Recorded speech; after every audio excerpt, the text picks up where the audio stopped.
Afternoon. Before we start, I'd like you to imagine something for me. Imagine that you were forced to wear an armband to identify your identity, let it be religious, ethnic, cultural, or linguistic. Now imagine everywhere you went, you were met by hushed whispers talking about you. Every time you switched on the television, you saw someone from your own race had been murdered for no reason.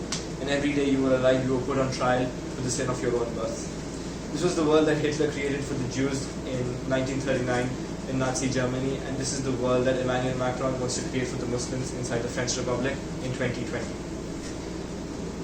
Good afternoon, my quarantine friends. My name is Mohammed Saifuddin Arif of the Chemical Engineering Department, and today I'd like to give my presentation on 3 ways how nationalism is moving Europe towards fascism.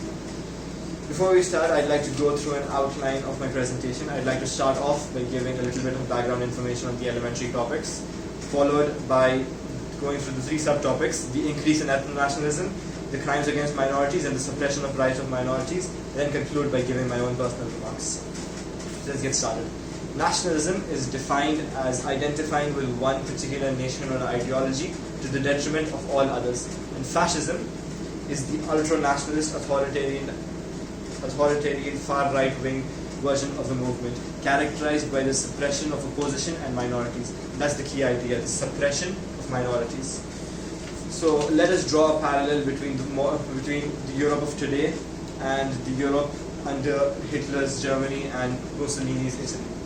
And it all starts with the increase in ethno-nationalism. Over the past decades, many right-wing political parties have got themselves elected using campaigns based around populism and use the populist fervor and the fear generated by the European migrant crisis to rise to power. Political parties such as FOP and Viktor Orban have used this political fervor effectively to get themselves elected. However, the use of this populism leads to fear, and fear leads to distrust, and distrust leads to xenophobia. And this allows us nicely to segue into the second topic, how xenophobia leads to hatred. A hate crime is defined as a crime committed not out of personal bias, but out of prejudice or hatred for a certain group. And throughout Europe, we have seen a rise of incidents of hate crimes, and not just isolated individuals. We've seen organized movements against minorities, such as Elam in South Cyprus, which is a movement that targets Turkish Cypriots and ensures to remove all Turkish influence from the island of Cyprus. And other than incidents of violence, there is a large-scale organized movement on dehumanizing minorities.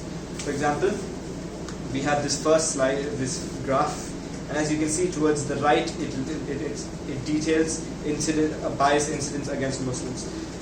These are just incidents of petty racism where Muslims were denied services based on their own religious identity. However, on the left, we have the much more insidious increase in hate crime. And as you can see, there has been a 700% increase from 2014 to 2016 in the hate crimes against Muslims. And for dehumanizing, we have another example. This slide on the right, it shows a poster, a propaganda poster from the Nazi Party that compared the culture of African Americans to monkeys. And this was quite common in 1949, and it aimed to dehumanize the African Americans and make way for the Holocaust. However, perhaps what is even more troublesome is this image on the left. This is a picture published in Charlie Hebdo in 2018, and it compares a Muslim woman who was elected as the French representative for the United Nations General Secretary, and it compares her to a monkey. And the parallels between these 2 images are deeply disconcerting.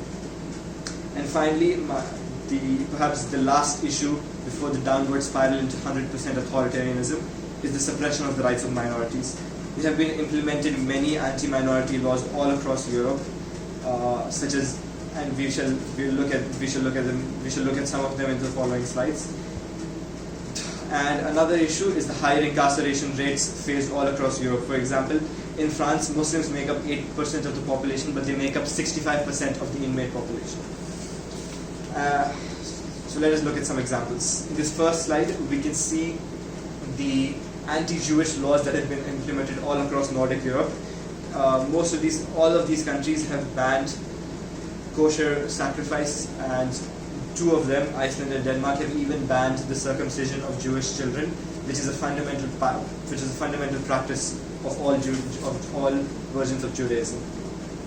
Another example is this slide that shows the infamous hijab ban all across Europe. As you can see, countries like France and Belgium have implemented a 100% ban, whereas countries like Spain and Russia have implemented partial bans and banned them across public spaces. So what can we do going forward? Well, the most important thing that can be done is applying international pressure. For example, many Muslim countries all over the world have implemented a boycott of all French goods until the French government reverses its policies of xenophobia and remedy the situation properly. Another important issue is of social awareness. It is our duty to keep discussing this issue and talk about it everywhere, social media and other venues. And the most important facet is to ensure that the issue does not die down, and to keep discussing it until the situation is fixed. And I'd like to conclude by summarizing my topic: 3 ways of how nationalism is moving Europe towards fascism. We discussed how ethno-nationalism is on the rise. We discussed the increase in hate crimes for minorities and the suppression of rights of minorities. I'd like to conclude by offering my remarks. Right now, more than ever, we are on the turning point in history.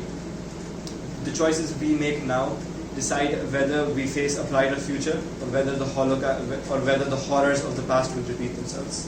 For all those interested, these are the references, and I'd now like to open the floor for questions. Thank you and have a good day.